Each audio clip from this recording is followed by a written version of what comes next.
Si vous regardez cette vidéo, il y a de fortes chances que vous ne soyez pas libre. Je sais que ce n'est pas une pensée très agréable, mais cette frustration pourrait s'avérer être le moteur qui vous permet de réaliser cette vie dont vous rêvez tant. Ici Michael Semo, bienvenue sur ta chaîne Chronique d'un blédard. C'est parti.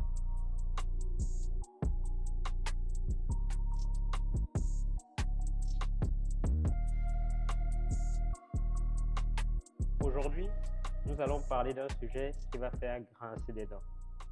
La majorité des personnes n'aiment pas parler d'argent. On a ce malaise qui s'installe dès qu'on commence à parler d'argent. Je le sais parce que je suis passé moi aussi par là.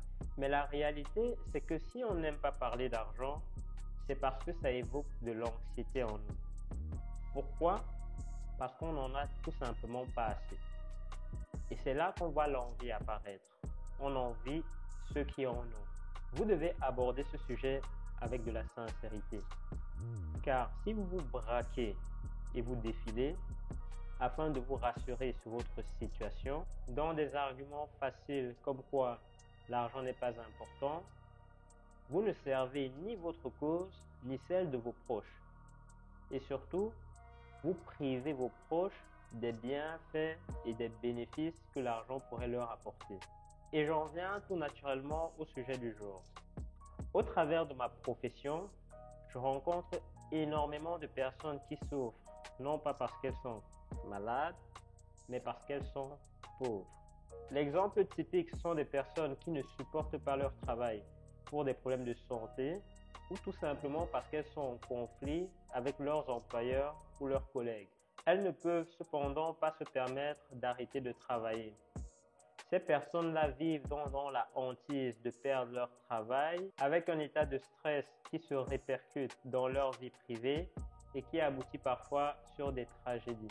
Combien de personnes ai-je rencontré qui du jour au lendemain plaquent tout, quittent leur travail, quitte à se retrouver dans des conditions précaires avec des enfants en charge, car elles ne supportent plus tout simplement ce que ces travaux, pour ne pas dire ces mouroirs d'esprit, réclament d'elles. Peut-être vous reconnaissez-vous dans cette situation. Qu'entends-je donc par être pauvre? Par pauvre, j'entends toutes ces personnes qui vont renoncer au contrôle de leur vie pour de l'argent. Et par contrôle, j'entends la liberté. Et donc, je ne parle pas uniquement de ceux qui ont des jobs qui payent très peu, car je peux vous garantir que je connais des médecins qui sont pauvres. Si malheureusement ils devaient s'arrêter de travailler du jour au lendemain pour une raison quelconque, ils seraient foutus. Ils ne cessent d'augmenter leur niveau de vie, rajoutent des dépenses à leur budget mensuel et se retrouvent donc dans l'obligation de travailler toujours plus alors qu'ils gagnent de mieux en mieux leur vie. Cherchez l'erreur. Et c'est généralement ici que les gens se sentent mal à l'aise. Plusieurs personnes aujourd'hui essaient de se convaincre qu'elles sont libres. Moi, je sais que je ne suis pas encore libre. Certaines personnes qui se rendent compte de leurs conditions de servitude essaient de se convaincre que la réalité est la même pour tout le monde afin de faire la paix avec leur situation. S'il est vrai que c'est la réalité pour la grande majorité de la population, ce n'est pas le cas pour tous. Il y a des gens sur cette terre qui jouissent d'une liberté que vous ne seriez même pas capable d'imaginer avec votre mindset actuel. J'ai discuté avec un stagiaire cette semaine et lui, il appartient plutôt au groupe de ceux qui essaient de se convaincre que cette servitude est la réalité pour tout le monde.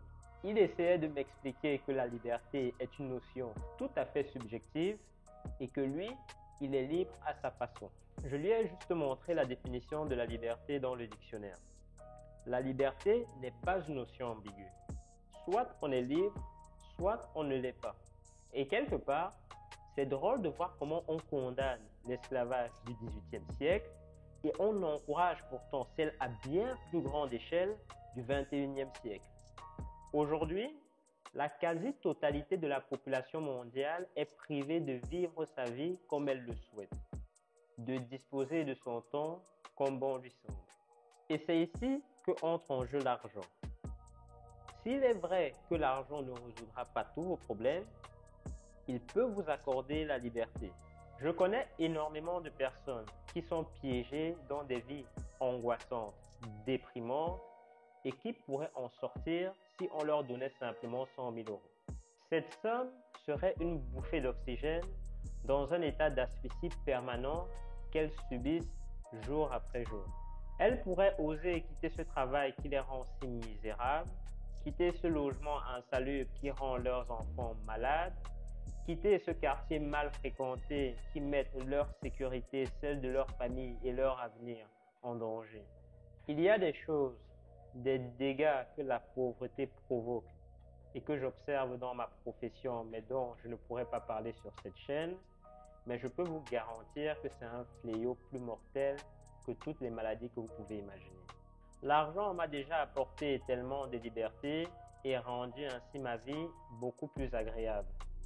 Il me permet de prendre soin de moi et de ma famille. J'ai été malade il y a quelques semaines d'ici, je suis juste resté chez moi. Pas de patron à prévenir avec l'anxiété de me faire réprimander.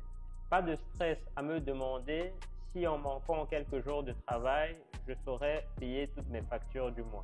Je ne vais tout simplement pas travailler et à la place, je fais des choses que j'aime bien.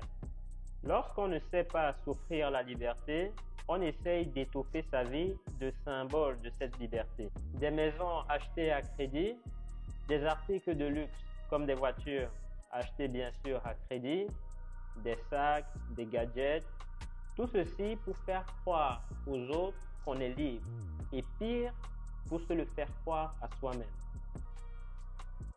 C'est tellement triste de voir qu'aujourd'hui, plus que jamais, l'esclavage a probablement atteint son taux d'incidence le plus élevé dans la société.